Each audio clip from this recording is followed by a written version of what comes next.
ये हैं Elon Musk, जो कहते हैं एआई यानी आर्टिफिशियल इंटेलिजेंस न्यूक्लियर बॉम्ब से भी ज्यादा डेंजरस है। चैट जीपीटी के फाउंडर सैम ऑल्टमैन कुछ दिनों पहले नरेंद्र मोदी जी से मिले एआई डिस्कस करने के लिए। वो पूरी दुनिया घूम रहे हैं। उन्होंने खुद ने बनाई हुई कंपनी कितनी डेंजरस हो सकती है ये वर्ल्ड लीडर्स तक पहुंचाने के लिए। आज गूगल जैसी कंपनी भी चैट जीपीटी से डरती है। जब भी हम द मैट्रिक्स या टर्मिनेटर जैसे मूवीज देखते हैं तो हमें लगता है कि रोबोट्स, आर्टिफिशियल इंटेलिजेंस हमें गुलाम बनाएंगे और दुनिया पर कंट्रोल करने लगेंगे। क्या ये साइंस फिक्शन है या आने वाले कल की सच्चाई? Is AI dangerous? Calculators mathematicians को रिप्लेस नहीं करते, वैसे ही AI ह्यूमंस को रिप्लेस करने के लिए नहीं बना है। लाइन एकदम मस्त है, लेकिन कितनी सच है? IBM ने डिक्लेयर किया है कि वो जॉब्स के लिए हायर करना बंद करने वाले हैं, क्योंकि अब AI वो सारे काम कर सकता है जो एक समय ह्यूमंस किया करते थे। इसी साल मई के महीने में 80,000 जॉब्स AI की वजह से चले गए। लॉजिक सिंपल है, AI बहुत सारे एंट्री लेवल जॉब्स फिनिश कर सकता है। एक नए एम्प्लॉय को हायर करना, उसे ट्रेन करना, उसे सैलरी देना, इससे अच्छा है कि एक कंपनी एक नई टेक्नोलॉजी में इन्वेस्ट करे। ट्राई इट ऑन एक जनरेटिव AI मॉडल है जहां आपको बस आपकी खुद सेल्फीज अपलोड करने होते हैं और फिर AI खुद आपको प्रोफेशनल फोटोज जनरेट करके देता है। मानो अपने स्टूडियो में जाकर किसी प्रोफेशनल फोटोग्राफर से फोटोज क्लिक करवाए हो, और वो भी सिर्फ $17 यानी कुछ 1400 रुपए में। यानी जहां आप ऐसे फोटोज के लिए कुछ लाख रुपए खर्च करते, वो काम अब आप सिर्फ 1400 रुपए में कर सकते हैं। Companies use it for their business cards, for their IDs, for their website, for content marketing. So basically, all of the traditional use cases that they required a photographer for, they can now do it online, 10 times faster, 10 times cheaper. जब भी कोई नई technology आती है तो सबसे पहले blue collar jobs को खतरा होता है, फिर व्हाइट कॉलर जॉब्स को और फिर क्रिएटिव जॉब्स, क्योंकि हमने हमेशा से ये माना है कि एक मशीन इंसान से बेहतर क्रिएटिव काम नहीं कर सकती। लेकिन ये कल की बात है, ये सारा आर्ट किसी आर्टिस्ट ने नहीं, एआई ने बनाया हुआ है। आज मिड जर्नी जैसे एआईज वर्ल्ड क्लास आर्ट कुछ सेकंड्स में बना सकते हैं। Photographers, studios, graphic designers, copywriters, ये सब जॉब्स अब खतरे में। इसका मतलब ये है कि एआई से रिप्लेस होने का डेंजर क्रिएटिव फील्ड वाले लोगों को सबसे ज्यादा है, और हर कंपनी प्रॉफिटेबल रहने के लिए यही करने वाली है। लेकिन जब हम ये सवाल पूछते हैं इज एआई डेंजरस, तो अक्सर डिस्कशन यहीं पर रुक जाता है कि एआई कैसे हमारे जॉब्स खा लेगा। ये ऐसे पूछने जैसा है कि क्या गाड़ियां आने पर बैलगाड़ी चलाने वाले जॉबलेस हो गए? ऑफ कोर्स वो लोग जॉबलेस हो गए जिन्होंने बैलगाड़ी छोड़कर गाड़ी चलाना नहीं सीखा। जॉब्स रिप्लेस हो गए और वो जॉब्स करने के लिए रिक्वायर्ड स्किल्स रिप्लेस हो गए। अगर इंडस्ट्रियल रेवोल्यूशन ने 1 लाख पुराने जॉब्स डिस्ट्रॉय किए तो 1 लाख नए जॉब्स इन्वेंट भी किए। लेकिन एआई का डेंजर सिर्फ जॉब रिप्लेसमेंट नहीं है। चलिए एक कदम आगे बढ़ते हैं। 1 साल पहले की बात, गूगल अपना एआई डेवलप कर रहा था और उन्हीं के एक इंजीनियर ने मीडिया में जाकर एक ऐसी बात कह दी जिसके बाद गूगल ने उस इंजीनियर को नौकरी से निकाल दिया। उस गूगल एम्प्लॉय ने ऐसा क्या कहा? He said, AI is conscious, AI has a soul, AI is risky। क्यों?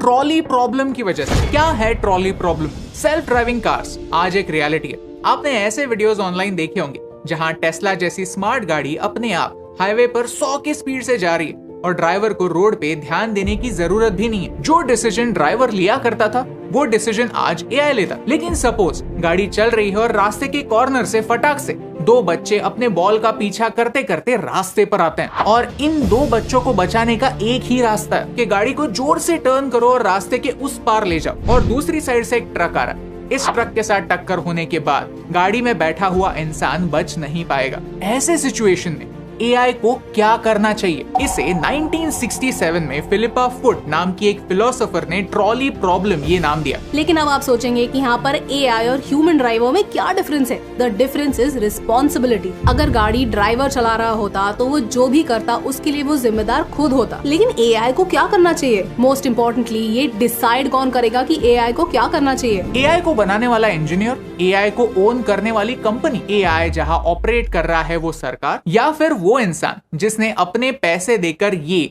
एआई से चलने वाली गाड़ी खरीदी है? ये एक माइंड ब्लोइंग सवाल है जिसका जवाब अब तक इंसानों ने नहीं ढूंढा। ये बस एक एथिकल डिलेमा है। ऐसे कई सारे प्रैक्टिकल प्रॉब्लम्स हैं जिनके बारे में सारे एआई कंपनीज को एक पेज पर आने की जरूरत है। ऐसा मैं नहीं, दुनिया के कई सारे ग्रेटेस्ट टेक माइंड्स कहते हैं। फ्यूचर ऑफ लाइफ इंस्टीट्यूट ने एक ओपन लेटर लिखा जिसका टाइटल है pause giant AI experiments.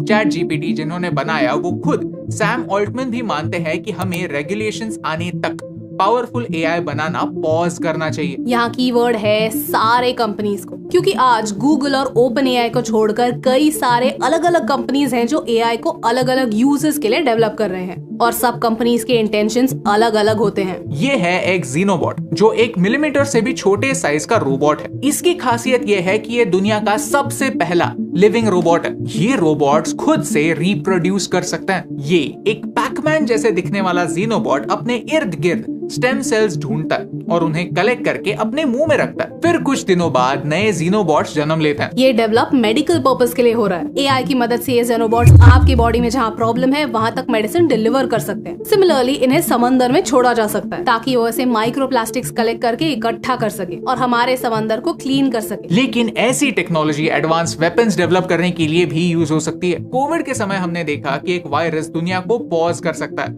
Supply chains तोड़ सकता है, इकोनॉमीज डिस्ट्रॉय कर सकता है। अगर एआई का इस्तेमाल बायोलॉजिकल वॉरफेयर के लिए हुआ तो टारगेटेड वायरसेस सिर्फ स्पेसिफिक लोगों पर अटैक कर सकते हैं। हो सकता है कोई देश कोई ऐसा वायरस डेवलप करे जो सिर्फ एक रेस को एलिमिनेट कर सकता है। ऐसे रोबोट्स बनाए जो दुश्मन के मिलिट्री इंफ्रास्ट्रक्चर को डिस्ट्रॉय करे। और जब ऐसे क्रूअल इंटेंशंस की बात होती है तो एक ही देश का नाम याद आता है, China. Chapter 2, China's AI threat. China एक टेक्नो नेशनलिस्ट देश है जो अपने बजट में से हर साल $450 बिलियन सिर्फ रिसर्च एंड डेवलपमेंट पर खर्च करता है। On top of that, China ने पिछले एक साल में $17 बिलियन फॉरेन इन्वेस्टमेंट से उठाए, जो सिर्फ और सिर्फ एआई डेवलपमेंट में यूज होंगे। हमने एआई के बारे में अराउंड पिछले एक साल से सुनना स्टार्ट किया, लेकिन चाइना 1980 से ही एआई डेवलप कर रहा है। 1980s में जब इन्फोसिस जैसे कंपनीज को कंप्यूटर्स ऑर्डर करने के लिए महीनों तक रुकना पड़ता था, तब चाइना ने Chinese association for artificial intelligence establish की। 2006 में ही उन्होंने अगले 15 सालों के लिए क्या प्लान होगा वो रेडी करके रखा था। चाइना का प्लान है कि एआई टेक्नोलॉजी आउटपुट को 2025 तक $22 बिलियन और 2030 तक $147 बिलियन तक पहुंचाना है। बाइडू चाइना का गूगल है, जिन्होंने चैट जीपीटी जैसे ही एक लैंग्वेज मॉडल बनाया जिसका नाम है अर्नी।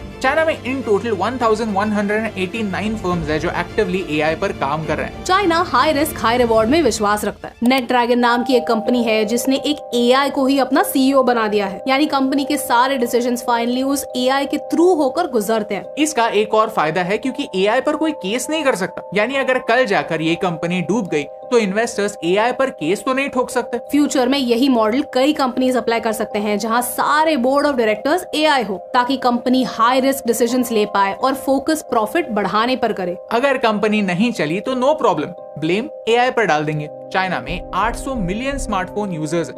नेशनल इंटरेस्ट के नाम पर इन सारे कंज्यूमर्स का डेटा चाइनीज रिसर्च के लिए अवेलेबल होता है। चाइना में 1.4 मिलियन स्किल्ड इंजीनियर्स हर साल तैयार होते हैं, जिनमें से 1/3 ऑलरेडी एआई के फील्ड में एजुकेशन लिए बैठे हैं। उन्हें इंग्लिश ना आने की वजह से उनमें से कई लोग चाइना छोड़कर किसी दूसरे देश जाने की सोच भी नहीं सकते और वो चाइना में ही काम करते हैं। पिछले साल माइक्रोसॉफ्ट से काफी इंटरेस्टिंग न्यूज आई कि उन्होंने चाइनीज यूनिवर्सिटी से इंटर्न्स एक्सेप्ट करना बंद किया है, क्योंकि उन सारे इंटर्न्स के मिलिट्री के साथ कनेक्शंस पाए गए। Let me remind you, open AI का सबसे बड़ा इन्वेस्टर माइक्रोसॉफ्ट है, यानी ओपन एआई और चैट जीपीटी जिस कटिंग एज टेक्नोलॉजी पर फंक्शन कर रहा है वो सारी टेक्नोलॉजी माइक्रोसॉफ्ट के पास भी है। और अगर ये इन्फॉर्मेशन चाइनीज मिलिट्री के हाथ लग गई तो उनके पास एक काफी बड़ा एडवांटेज हो सकता है। बहुत सारा पैसा, बहुत सारा टाइम, बहुत बड़ा टैलेंट पूल, चाइना के पास ये सब है और ये भारत के लिए एक बड़ा थ्रेट बन सकता है। कैसे? It is simple. Chinese military technology में भारत से काफी एडवांस है, लेकिन एक्सपीरियंस में बहुत पीछे, और यही चाइना के लिए सबसे बड़ा चैलेंज है, क्योंकि उन्होंने लास्ट वॉर वियतनाम से लड़ी थी और वो भी 1979 में, जो वो हार गए। उनके जवानों को माउंटेन्स में लड़ने का एक्सपीरियंस है ही नहीं, लेकिन एआई की मदद से वो self driving tanks, helicopters, planes, drones बना सकते हैं। ऐसे सबमरीन्स ऑलरेडी हमारे बॉर्डर्स के अंदर आते हैं और फिर हमारी नेवी उन्हें भगा देती है, लेकिन ये सारी न्यूज यूजुअली आप तक पहुंचती ही नहीं। Chapter 3, rules for AI. Elon Musk AI को डेंजरस कहते हैं। इसके रीजंस क्या हैं? 1, एआई बहुत फास्ट डेवलप हो रहा है। 2, जो लोग एआई डेवलप कर रहे हैं उन्हें भी एआई के लिमिटेशंस पता नहीं है। 3, एक पॉइंट के बाद एआई ह्यूमन से स्मार्ट होने ही वाला है। इस वीडियो में हमने थ्रेट्स की बात की, जॉब मार्केट में थ्रेट्स की बात की, मिलिट्री थ्रेट्स की बात की। इतने सारे थ्रेट्स होने की वजह से हमें इंटरनेशनल लेवल पर रेगुलेशंस की जरूरत है, रोबोट लॉज की जरूरत है। अगर आपने आइजैक एसिमोव की बुक्स पढ़ी होंगी तो उन्होंने रोबोट्स के लिए 3 रूल्स बनाए थे जो शायद हमें आज अप्लाई करने की जरूरत है। वो 3 रूल्स कुछ ऐसे हैं, आप वीडियो को पॉज करके उन्हें पढ़ सकते हैं। यूरोप में एआई लॉज आ रहे हैं, रेगुलेशंस आ रहे हैं। ये डिसाइड हो रहा है कि कंपनीज और एआई के रूल्स क्या होने चाहिए। And so in about a year, you're going to have the first regulation coming into place in Europe. European union ने आर्टिफिशियल इंटेलिजेंस एक्ट लाया है जो ट्रस्ट वर्दी एआई लाना चाहता है, जो एआई टेक्नोलॉजीज को अलग अलग कैटेगरीज में डिवाइड करता है। हर कैटेगरीज के लिए रूल्स अलग हैं। फॉरेन कंपनीज अगर एआई टेक्नोलॉजी ईयू के लोगों को बेचना चाहते हैं तो ये एक्ट उन पर भी लागू होगा, और ये भारत के लिए भी इम्पोर्टेंट है। नहीं तो कोई भी चाइनीज फोन अपने यूजर्स का डेटा चुराता रहेगा और अपने देश भेजता रहेगा। हमारी परमिशन के बगैर हमारी डेटा के हेल्प से चाइना अपना एआई बनाएगा और उसी एआई का इस्तेमाल करके भारत पर साइबर अटैक्स करेगा। Chapter 4 the paradox. यूजुअली जब एआई की बात होती है तो इंटरनेट पर 2 ग्रुप्स बन जाते हैं। एक ग्रुप होता है जो एआई की पॉसिबिलिटीज पर फोकस करता है, एक्साइटिंग फ्यूचर पर फोकस करता है, और दूसरा ग्रुप डेंजर्स पर फोकस करता है। सच तो यह है कि एआई कोई एक इंसान या फिर एक कंपनी नहीं है, ये हजारों कंपनीज हैं और अलग अलग देश हैं जो अपना अपना एआई डेवलप कर रहे हैं। उनका अप्रोच अलग अलग है, उनके ऑब्जेक्टिव्स अलग अलग हैं और उनके एआई भी अलग अलग हैं। आने वाला फ्यूचर कैसा होगा ये खुद एआई बनाने वाले लोग भी नहीं जानते। वीडियो की शुरुआत में हमने कहा था कि एआई भारत के लिए डेंजरस हो सकता है। क्यों? डिजिटल डिवाइड की वजह से फ्यूचर में 2 तरह के लोग होने वाले हैं। एक वो लोग जिन्हें एआई का नॉलेज है, और दूसरे वो लोग जो डिनायल में जी रहे हैं, जो इस बात को देखकर अनदेखा कर रहे हैं कि जिस बात के वो लाखों करोड़ों चार्ज करते हैं वो बात एआई कुछ सेकंड्स में कर सकता है। आपको क्या लगता है कि फ्यूचर में कौन ज्यादा रेलेवेंट होगा, वो जो नई टेक्नोलॉजी को अपनाएगा या फिर वो जो बदलते हुए सच को एक्सेप्ट ही नहीं करेगा? आंसर अगले छोटे से एग्जाम्पल में। 2016 में स्टॉकफिश 8 दुनिया का चैंपियन चेस कंप्यूटर था।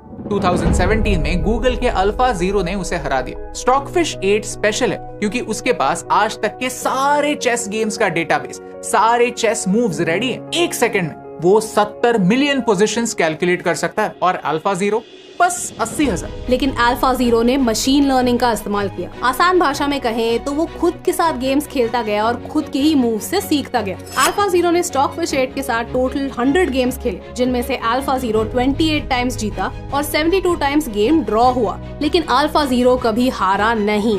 Can you guess AlphaZero program को 0 से चेस का चैंपियन बनने के लिए कितना टाइम लगा? चेस के मूव्स को समझने से लेकर दुनिया का चेस चैंपियन बनने के लिए उसे कितना टाइम लगा? सिर्फ 4 घंटे। That's the power of machine learning and that's the power of AI. AI technology dangerous इसलिए है क्योंकि इसकी मदद से कुछ कंपनीज के हाथ में सच को मैनिपुलेट करने की ताकत आ चुकी है। आज भी लोग व्हाट्सएप पर आने वाले फॉरवर्ड्स बिना पढ़े सोशल मीडिया पर वायरल कर देते हैं।